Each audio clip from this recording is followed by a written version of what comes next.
Hi, my name is Tim. This video is a new direction for OS College. It is the first one we have done on an operating system. It gives a brief introduction to Linux Mint, a free operating system based on Ubuntu code that first came on the market in 2006. It is one of the most popular Linux distros. Like most distros, there are not many viruses written for it, and it also has built-in security to thwart most viruses, so it is highly secure. It can be installed on most laptops and desktops. It can even be run from a USB drive without needing to be installed. So let me introduce you to Linux Mint. First, let's have a look at the desktop. Mint has a similar look and feel to Windows 7. There are several different desktop environments for Mint. This is their most popular, Cinnamon. In the taskbar at the bottom, there are applications on the left-hand side. You can add and remove applications to and from the taskbar. There are also applications and settings on the right-hand side. They include connection to wired or wireless internet, battery life indicator, or it also indicates how much charging time is left when your computer is plugged in, date and time, and when there are updates, an update manager appears if newer versions of installed software are available. Also, when you open an application, folder, or a document, it, it puts it in the middle of the taskbar.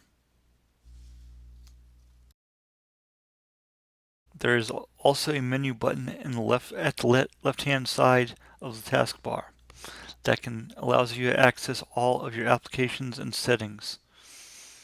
The operating system comes with an Office suite, a music player, and a video player. Firefox is the web browser, and Thunderbird is the email client. You also can download and install popular applications like Google Chrome, Skype, and Dropbox. The applications are organized into categories.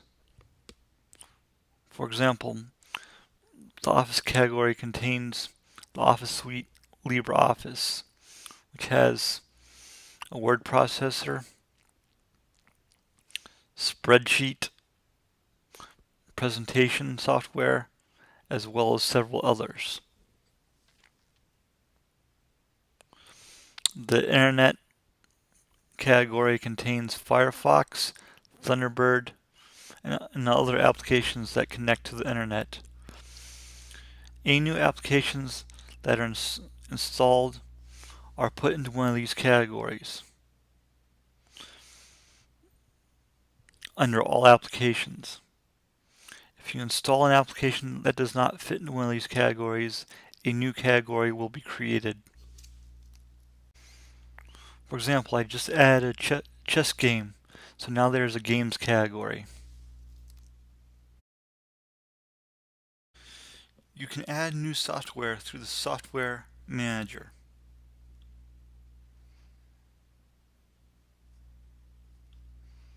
First thing you'll be asked to do is enter your password.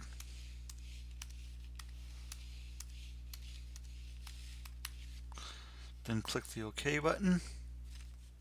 Like the operating system, the Software Manager organizes its applications into categories. Click on one of the categories to see the full list of applications. However, if you know the title of a specific piece of software, or a category of software that's not exactly listed here, you can type it in the search bar and press enter or return.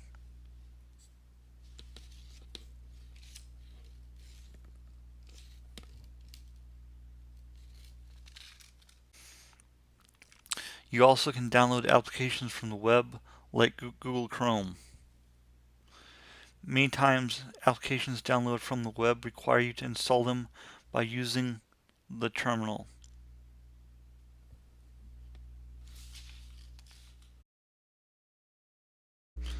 Linux Mint can be downloaded from this website. A link to the website is in the description for the video. You can burn it to a DVD or use a special application for Windows to install it on a USB drive. The software to do so will be discussed in a future video. The operating system can handle the power of the latest computers, but also runs well on older systems, such as netbooks.